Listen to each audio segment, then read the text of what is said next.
ಬಾಗೇಪಲ್ಲಿಯ ವಾಸವಿ ಕಲ್ಯಾಣ ಮಂಟಪದಲ್ಲಿ ಗ್ರಾಮ ಚಲೋ ಅಭಿಯಾನ ಫೆಬ್ರವರಿ 9ರಿಂದ 11ರವರೆಗೆ ಇರುವ ಕಾರಣ ಪ್ರವಾಸಿ ಕಾರ್ಯಕರ್ತರ ಸಭೆ ಉದ್ಘಾಟಿಸಿ ಮಾತನಾಡಿ, ನರೇಂದ್ರ ಮೋದಿ 3ನೇ ಬಾರಿಗೆ ದೇಶದ ಪ್ರಧಾನಿ ಆಗಬೇಕಾಗಿರುವುದರಿಂದ ಈ ಬಾರಿಯ ಲೋಕಸಭಾ ಚುನಾವಣೆಯಲ್ಲಿ 28 ಸ್ಥಾನಗಳ ಪೈಕಿ 28 ಗೆದ್ದೇ ಗೆಲ್ಲುತ್ತದೆ.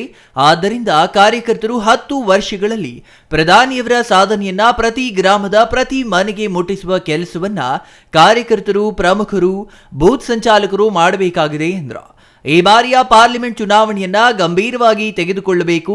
ಅಯೋಧ್ಯೆಯಲ್ಲಿ ರಾಮ ಮಂದಿರ ಉದ್ಘಾಟಿಸಿರುವ ಪ್ರಧಾನಿ ಮೋದಿಯವರು 500 ವರ್ಷಗಳ ಭಾರತೀಯರ ಕನಸನ್ನ ನನಸುಗೊಳಿಸಿ ಸನಾತನ ಧರ್ಮ ಎತ್ತಿ ಹಿಡಿದಿದ್ದಾರೆಂದು ಹೇಳಿದರು. ರಾಜ್ಯ ಕಾರ್ಯದರ್ಶಿ ಸಿ ಮುನಿರಾಜು ಮಾತನಾಡಿ, ಹಿಂದಿನ ಕಾಂಗ್ರೆಸ್ ಪಕ್ಷ 60 ವರ್ಷದಲ್ಲಿ ಆಗದ ಸಾಧನೆ ಪ್ರಧಾನಿ ಮೋದಿ 10 ವರ್ಷಗಳಲ್ಲಿ ಮಾಡಿ ದೇಶವನ್ನ ಅಭಿವೃದ್ಧಿಯತ್ತ ಕೊಂಡೊಯ್ದಿದ್ದಾರೆ.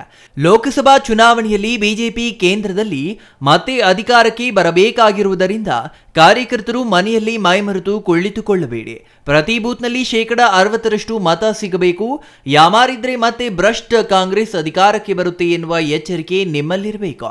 ವಿಧಾನಸಭೆ ಚುನಾವಣೆಯಲ್ಲಿ ಬಿಟ್ಟಿ ಗ್ಯಾರಂಟಿಗಳನ್ನು ಘೋಷಿಸಿ ರಾಜ್ಯದಲ್ಲಿ ಅಧಿಕಾರಕ್ಕೆ ಬಂದಿರುವ ಕಾಂಗ್ರೆಸ್ನಿಂದ ಯಾವುದೇ ಅಭಿವೃದ್ಧಿಯಾಗಿಲ್ಲ ಎಂದರು.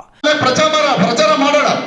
ಪ್ರತಿಯೊಂದು ನಮ್ಮ ಭಾರತೀಯ ಜನತಾ ಪಕ್ಷದ ರಾಜ್ಯದ 5 ವರ್ಷಗಳಲ್ಲಿ ಯಡಿಯೂರಪ್ಪನವರು ಮಾಡಿರ್ತಕ್ಕಂಥ ಸಾಧನೆಗಳನ್ನ, ದೇಶದಲ್ಲಿ ನರೇಂದ್ರ ಮೋದಿ ಅವರಿಗೆ ಮಾಡ್ತಕ್ಕಂಥ ವಿಕಸಿತ ಭಾರತ ಇರ್ಬೋದು, ಸನಿಧಿ ಇರ್ಬೋದು, ಮತ್ತೆ ವಿಶ್ವಕರ್ಮ ಯೋಜನೆಗಳಿರ್ಬೋದು, ಅನೇಕ ಯೋಜನೆಗಳನ್ನ ಮನೆ ಮನೆಗೂ ನಾವೆಲ್ಲ ತಲುಪಬೇಕು. ಈಗಾಗಲೇ ಪಂಚಾಯತಿಯಲ್ಲಿ ಅಧಿಕಾರಿಗಳ ಮುಖಾಂತರ ಬಂದಿದೆ ಇಲ್ವಾ? ಈಗೆಲ್ಲ ತಗೊಂತಾರ ಇಲ್ವಾ? ಇದನ್ನೆಲ್ಲ ಜನಕ್ಕೆ ನಾವು ಮನವರಿಕೆ ಮಾಡಬೇಕು.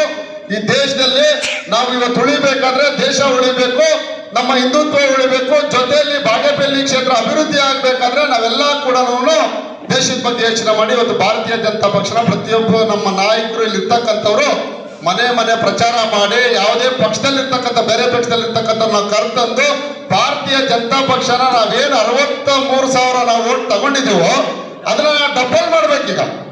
ಸಂಸದರ ಚುನಾವಣೆಯಲ್ಲಿ ನೀವೆಲ್ಲ ಮನಸ್ಸು ಮಾಡಿದ್ರೆ ಯಾವ ದೊಡ್ಡದೇನಿಲ್ಲ. ಇದು ನನಗೆ ಗೊತ್ತು ನಿಮ್ಮ ಶಕ್ತಿ ಏನಿದೆ ಅಂತ.